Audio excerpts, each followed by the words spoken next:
So this is Buddha I think number 5 or 6. Basically, we're talking about karma. Now, one thing with karma that it's important to sort of understand that actually you sitting there listening to this is nothing but a whole package of karma. Physically, I mean, what you ate for breakfast, what you ate for the last 5 or 10 years creates a karmic imprint on you, a karmic impact on you, because karma means cause and effect. It's action. So when we talk about karma, you have physical karma. So if you're experiencing some illness, there are some causes and circumstances in the past, whether it's genetic, diet, environmental influence, whatever. Then there's the influence on your speech. When you were young, you had certain tone to your speech. When you're older, when you have certain experiences, well, that's karma on your speech. And then finally, there's your mind, which basically is like karma isn't just something like intellectual.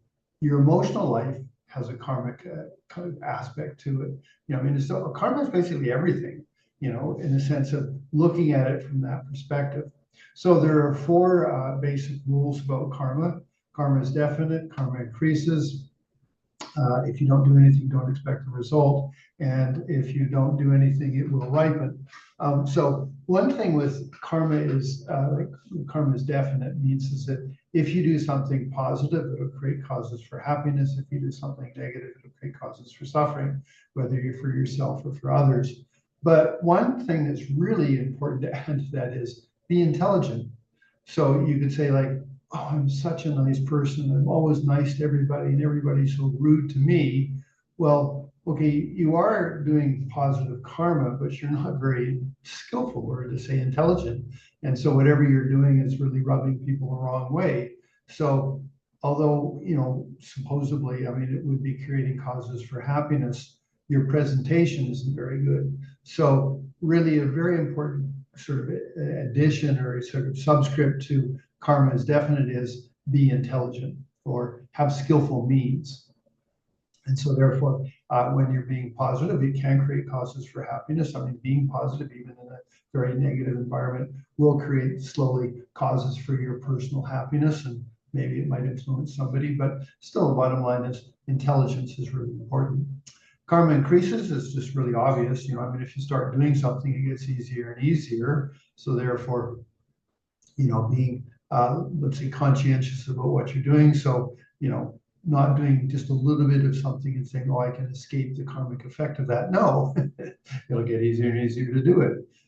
Some people then say, well, why is being positive so hard and yet negative is so easy? Well, one is because we never trained ourselves. And 2, it could be possibly just that you've got a lot more familiarity with, for a variety of reasons, to be negative or judgmental or critical or whatever. And so therefore, it seems that somehow being positive is more difficult. But reality is that as you develop yourself, it will improve. There's a great story of a Kadampa master back in Tibet who had, 2 dishes of black and white seeds, and then a third dish where he put them. So every time he had a negative thought, he'd put a little black seed in the other dish. Maybe he had a couple positive thoughts, a couple white seeds in the dish. And at the end of the day, he would look at how many black and white seeds he had, and then he would say, well, gee, so I'm going to have a pretty negative guy. And then, with time, slowly there were more and more white seeds. So then anyway, that's the karma increases. I always like to use the analogy, if you don't buy a lottery ticket, don't expect to win a lottery. So if you don't collect the karma, don't expect the karmic results. So if you're not very generous, don't expect prosperity. If you're not very ethical, then things can be complicated, whatever.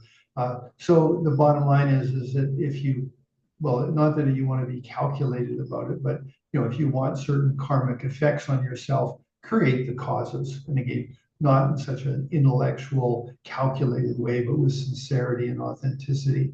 So anyway, that's the if you don't do it, don't expect the result. And the final one is that if you don't do anything, so the karmas that you have accumulated will ripen at some point. Now, this generally refers to negative karma, that if you've been rude, nasty, inappropriate, hurtful to somebody, then at some point that will ripen on you.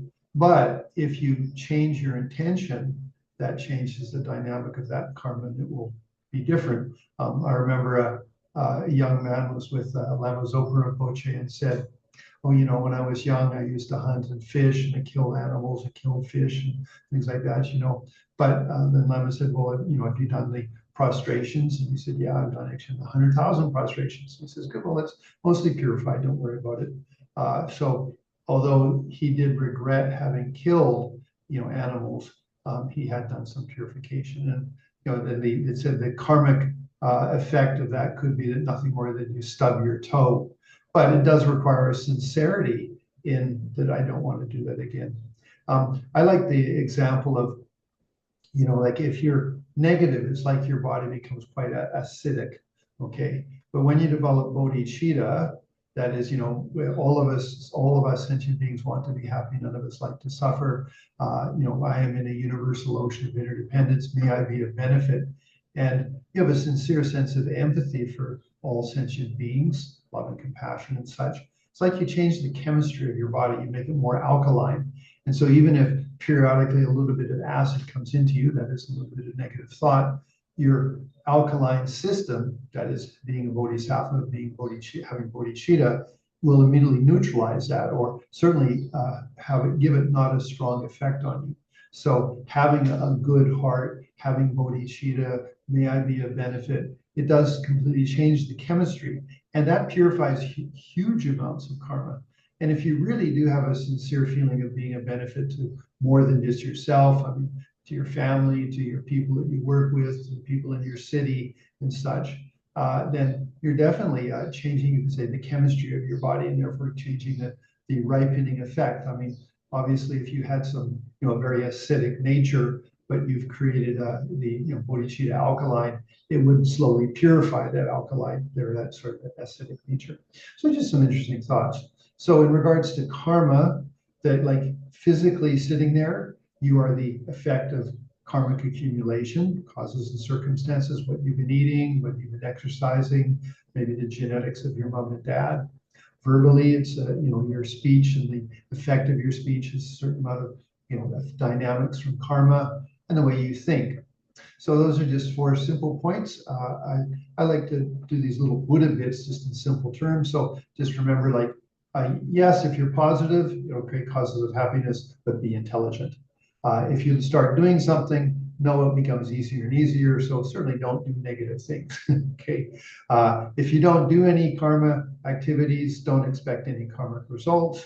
And then finally, if you do, you know, sincerely have a change of attitude, you know, really wishing to be of benefit and such, you will purify the karmas you've accumulated in the past. Okay, so there's just a really simple, you know, Buddha bit for you, nice and straightforward. The next one I want to do is be on how to do purification.